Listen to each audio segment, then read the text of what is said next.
Hi, I'm Nick Hall, the CEO of Interactive Entertainment South Africa and founding member of Make Games South Africa.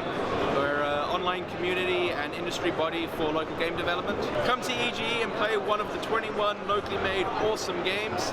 Come support South African games and see what the local industry is making, and be pleasantly surprised at how awesome local content is. We're talking about the gaming industry in South Africa. Today on our very illustrious panel, we have with us Lars from Friends of Design, we have Megan from Retro Epic, we have Jason from Sea Monster, we've got a lawyer Nick from ISA, and we've got Evan Greenwood from Free Lives. Say hello everyone. Would everyone just like to quickly introduce yourselves and what it is you do at each company and what each company is? Okay, yeah, I'm Lars. I work for Friends of Design. I run the game course of Friends of Design. I train our students in game technology and prepare them for a career in game development or anything related to augmented reality and game technology. Sorry. I'm Megan from Retro Epic Software. Retro Epic Software builds games. We have a studio that does animation, programming, art, 3D, 2D, everything.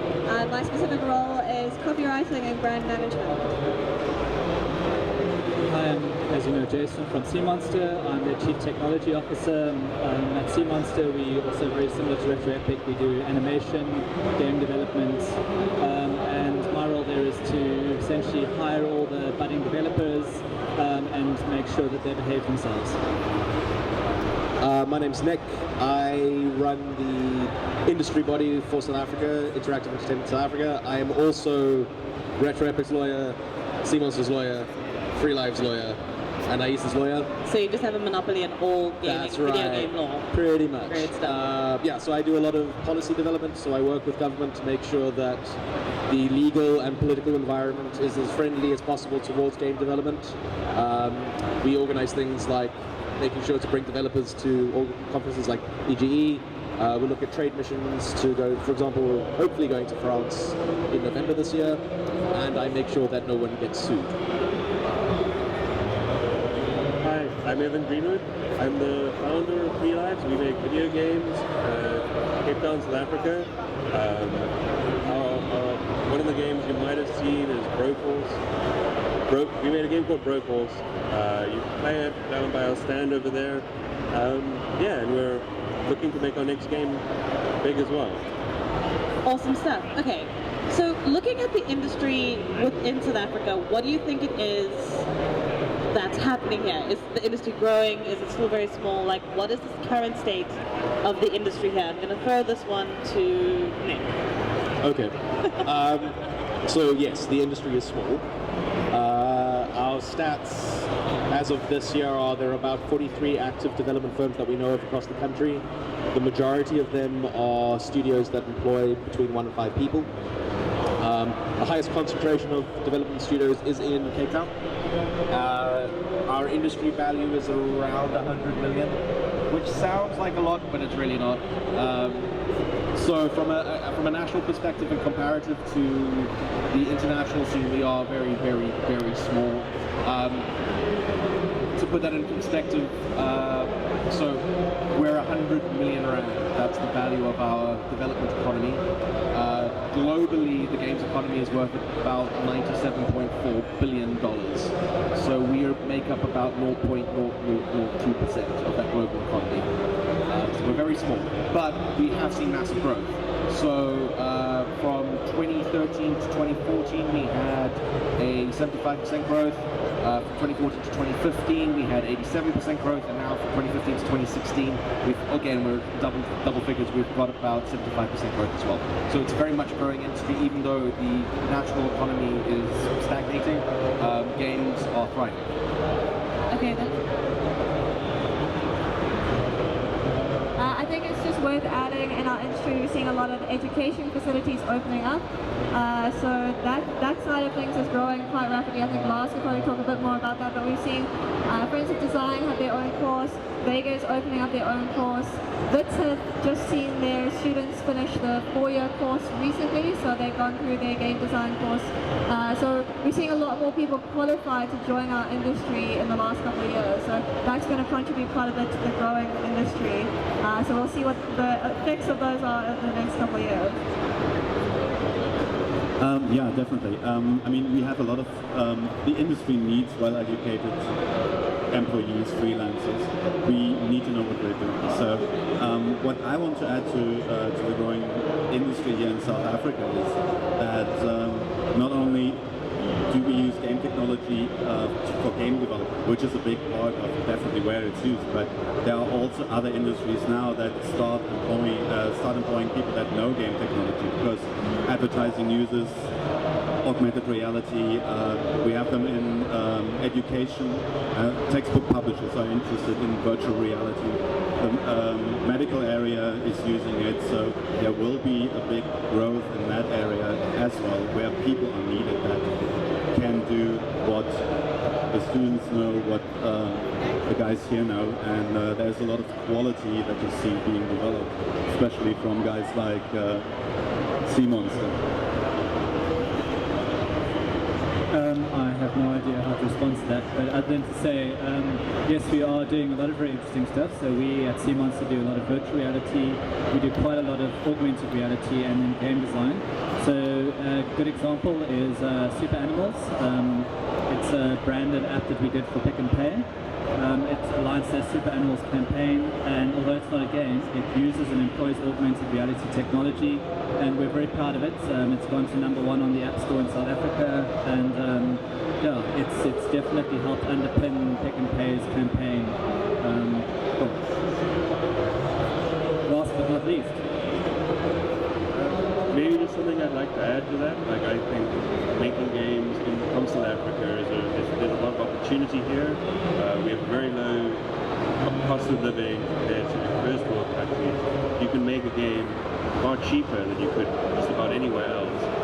Still living in a country that has a lot of talent, has a lot of, like you're saying, people coming out of education, skills that can be used to make games. There's a lot of opportunity here, and I think that explains some of the growth that we're seeing, and I'd expect, like, it's just gonna, as there's more of a foothold of games being developed in this country, I'd expect it just to grow even more. And I'd hope what is growing exponentially, and I'd expect that trend to continue. Okay, I mean, I think that's very cool. To think about, like, a lot of young people coming up now, growing up having played video games, what would be your advice if they wanted to get into the video game industry or into the gaming industry? Like, what would you tell them they need to do? Is it only artists who can break in? What kind of qualifications help them out? That type of vibe. So my advice would be do it the right way. So don't try and finish school and live in your mother's basement and make games. I think I would strongly recommend doing some kind of degree or diploma, just purely because there's a lot of really badly written games out there, and there's also a lot of really well written games out there, and a lot of time we spend is actually training guys who haven't gone through a proper formal education system. And some examples are given. UCT also does a really good extension onto their BSc. They do a gaming extension as well. But if you are passionate, I would give you 2 pieces of advice. Is 1, go out there, get a degree, get a diploma, and 2, have realistic expectations. You will not earn the same salary in the gaming industry as someone who goes into a traditional kind of like large corporate. So it really is something that you have to be exceptionally passionate about. It's also not the easiest thing to do. So I think a lot of people come into the gaming industry thinking, geez, that's going to be so much fun, I'm going to sit around and play games all day. I can speak from personal experience. That doesn't happen. Yeah, I'm going to disagree with you. And so, so the majority of Retro Epic is self-trained, so they didn't have a degree in anything. In fact, I think I'm the most qualified person there, and I am not a programmer or an artist. And so my advice is to make games, because when people, so I'm the first person you'll speak to if you try and get a job at Retro Epic. I'm the person you have to go through, so you have to be nice to me. And the first thing that'll happen is you'll try and email me and try and impress me, and I won't read your CV, I'll barely read your email, but I will look at your portfolio. All we want to see is the games you've made. We don't need to see that they're the best art, we want to see that you have the skills and the passion to make games. We want to see that you have the programming skill at the level that we're looking for. So if we're looking for a junior, obviously you only need a certain level of skill. If we're looking for a senior, you need a certain level of skill. Whether you're self-trained or have a degree, we don't really mind where you learned. We just want to see that you can do it. Same for the artists, we want to see a portfolio. We want to see that you're able to do multiple things. Overseas, the companies can employ someone to be a specialist, but in South Africa, artists generally have to be able to do a multitude of things. So you have to be able to do a whole range of art, not just modeling, not just 3D animation. You should be able to do 2D animation and UI design and all that sort of thing. So have a very broad portfolio where you can show that off. And if you want to get a head start, understand that people start making games before they finish high school. So before you start your degree, start building that portfolio. Because then your portfolio is going to be bigger and you're going to be more skilled and more valuable as a team member, because you've explored game design quite a bit before you tried to get a degree or before you trained yourself. So you come to the team much more valuable and able to wear a lot more hats. So that's the kind of thing we look for, but we're a very different company to Sea Monster. So I'll be the middle road. I think we need to qualify the question, is what do you want to do in the games industry? It's very important. And what you will be doing there, so to get in will depend, one, what are you actually trying to do, and second of all, which company you're trying to work for. So the companies that tend to do a lot more spec work, and that's work for hire, they will do, and a lot of that income is working with international companies, and a lot of it is around optimization and not necessarily design per se. There it becomes very important, especially if you, for example, you're coming from a coding perspective, it's very important that you do have formal qualifications in terms of how to code properly, and that you're going to get from a diploma or from a degree.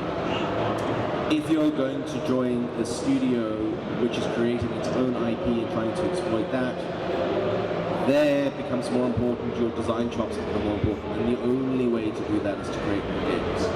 I'm saying we're far more of a design-focused company, and as such, formal training and high technical skills, I think it's definitely useful. It's maybe not the core thing we're looking for. At the same time, I think education has a role in fostering. If you say the thing you've got to do is make games, you actually want to put yourself in an environment where they're going to get you to make games, and surround yourself with people who are also trying out things and experimenting together and learning together. So I think there's a place for a educational environment to foster a broad set of skills, and it isn't just like technical degrees and like reliability in terms of technical stuff. I think it's also creating a passion for them, giving people like a broad understanding of what they're dealing with, and like preparing them. And I think that there's a lot of that an educational institution can do. I think it really should depend on the person. I find personally I do thrive in like an educational environment, and I think that I can really get motivated there. At the same time, I'm basically self-taught. So I think it depends on a personality. Where are you going to do best, and where are you going to learn the most?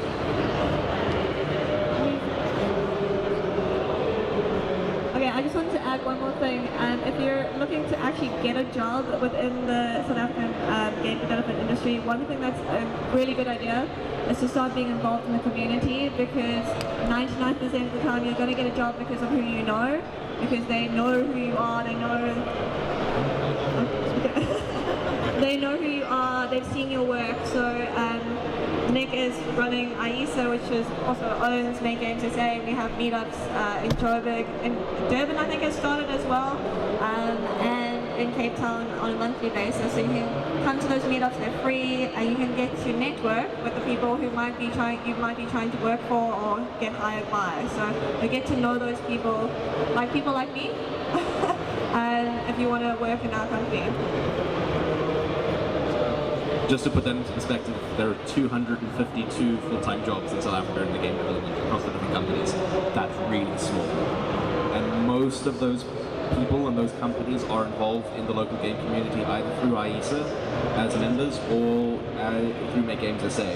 So if you want to meet your potential employers, it's a really good idea to get and start engaging with those communities, because chances are you'll be meeting the people who will eventually give you jobs. And I think if we look, I mean, all of you have hired from the community. I mean, and Make Games, nearly everybody posts jobs on Make Games SA as well, so it's a good example. That being said, if you work in the traditional IT sector, we also want to start coaching you, but we can't pay you a lot of money. But we do much more fun stuff than banking applications. I mean, I think the next thing I wanted to ask was something quickly. I was just commenting on Nick's pinky finger, and it's obviously used the mic. Very classy about it. Nick, you're saying earlier, you're talking about like the different forms within the gaming industry. Can you just go a little bit into that, like what each different company does? Because it's not just about making video games, there are other applications for this as well. And I think it would be good to like talk about that as well. Broadly speaking, we can divide the games industry into 3 sectors. There's games for entertainment, which are what is on show here today mainly. So these are games where the primary purpose is to make games for entertainment that people will consume as part of their leisure activities. Then sort of we have advert games and commercial games, and those are games that are particularly, a brand would pick them up and say, we want to make a game that markets this particular thing or promotes our brand in some way. And it may just be purely entertainment, or it may have other elements to it. And then the last sort of sector is what we call serious games. So these are games that have more purpose to it than just for entertainment. So there are games that are trying to impart knowledge, teach a skill. For example, we have a company in Cape Town called Formula D. They've recently done a game for the call industry where you play the game and the data that they gather about how you play that game allows recruiters in the calls industry to be able to place you accurately. That's a good example of serious games. And serious games is a major growth sector in South Africa for a variety of reasons. So the companies, and it's actually quite nice because we've got quite a good spread. So Freelines exclusively does games for entertainment, for example. Retro Epic does a lot, kind of has done commercial and games for entertainment. And Sea Monster has done serious games and games and commercial games as well. So we've got, between the panels here, we've actually got a broad spectrum across all those elements. Yeah, and I'd say it's, the other thing I think is also important is that the skills that you learn, be it as sound, music, or programming, are leveraged into other industries. Just because you start in the games industry doesn't necessarily mean that you will stay in the games industry. The skills that you learn here are transferable to the traditional IT sector as well, across a lot of different platforms, into animation and film. And conversely, we take a lot of talent from traditional IT, from animation, from film as well, to supplement our skills.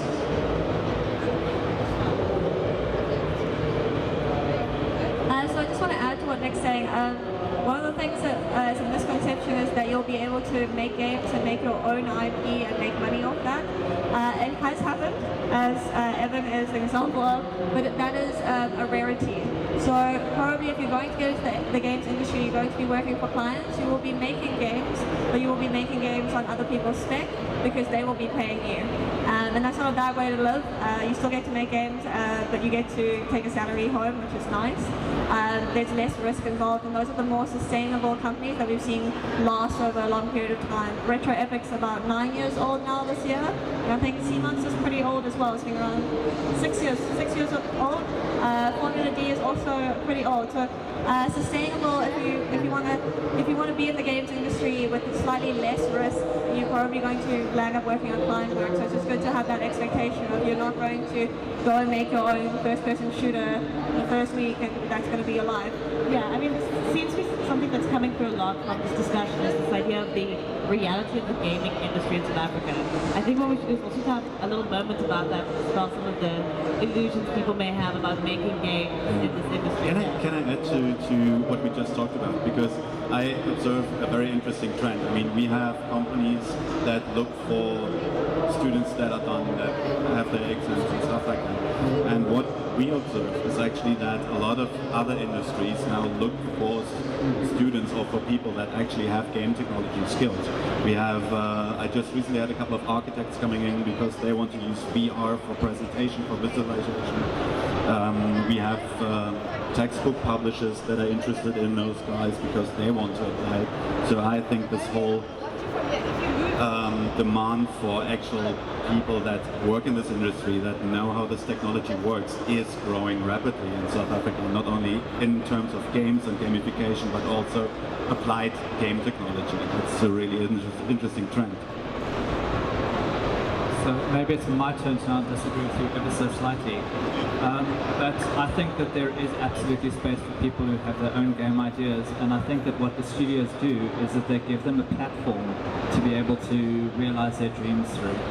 So what I mean by that is there's nothing more difficult than trying to do everything yourself. No one can be a world-class artist, a world-class developer, a world-class game designer, a world-class marketer, a world-class financial specialist. All of these things are instrumental parts of making a game successful. And yes, there are the rare examples of where someone has managed to build a game completely by themselves, but in general you're going to look for a group of I suppose support specialists who can help you realize your dream. And there's, you know, if you have something that's been kind of building up inside you and you're really passionate about this and you think that it's going to be a remarkable idea, then having a game business that has these talents and skilled resources in is the ideal structure to be able to realize that dream and actually just take it from being an idea which has no value and is not really worth much to being something that actually exists in the real world out there.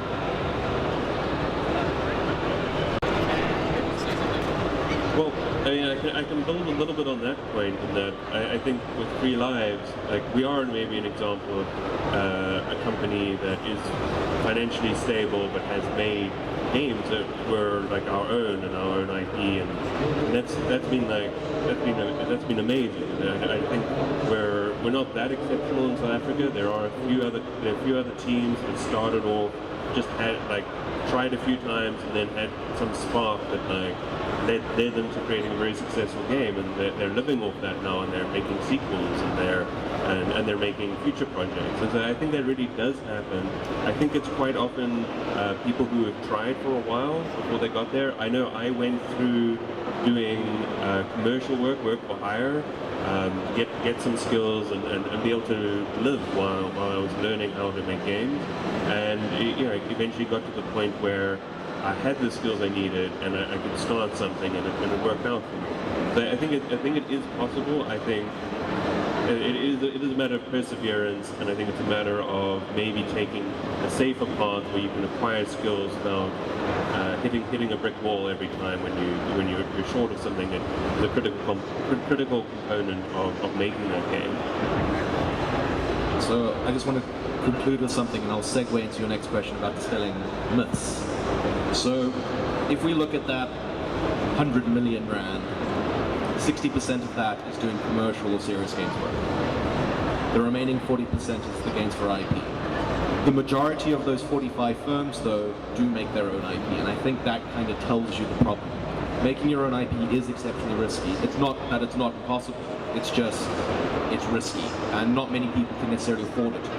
What we've also started to see, if we track, because I track employment numbers and I track where people move, what we've seen over the last 2 years, which is very encouraging, is that for the first time we are not losing jobs in the industry. Is when they are fired or they quit, they are then moving to another studio. And I think what we're seeing is a traditional, or what is becoming a traditional growth path or career path in South Africa is you will join a larger commercial or serious games company. You will work there for a couple of years where you will gain the skills that you need, and then if you are so inclined, You will either go and join one of the indie studios, and I use that because I don't like that word, but indie studios, or you will start your own company, and you may or may not then become a success. And that's kind of the career path that Free Lives took. And there's a number of other studios that have followed that path, but they gained their chops doing work at one of the larger studios, where it's exactly what Jason was saying, is it gives you that ability, that realization, it makes you aware of what actually it requires to make a game. So let's talk about some myths. Y'all not going to be making anything for the PS4. Let's just get it out there. You're not going to be making FIFA. If we look at the budget for AAA games, they are in the hundreds of millions of dollars. I think the most expensive game that has been made in South Africa is maybe 20 million rand. So that's $0.2 million. Think about that. The teams that making these games are 500, maybe more. There's 254 of us in this industry. So, and this is a thing that I think, and we've all seen this. Somebody gets into the industry and they're like, I am going to make the next FIFA, or I'm going to make the next Halo. No, you're not going to do that. But you know what? That's okay. I think what's really interesting, and it's something that I think South Africa will pride itself on, is that because of the constraints in budget and the fact that we can make our budget go a lot further than a lot of other countries, we see a lot of real innovation in our game space, in the games that people are making, both from a mechanics and from a stylistic style, which is really cool. And that's the myth that I want to dispel.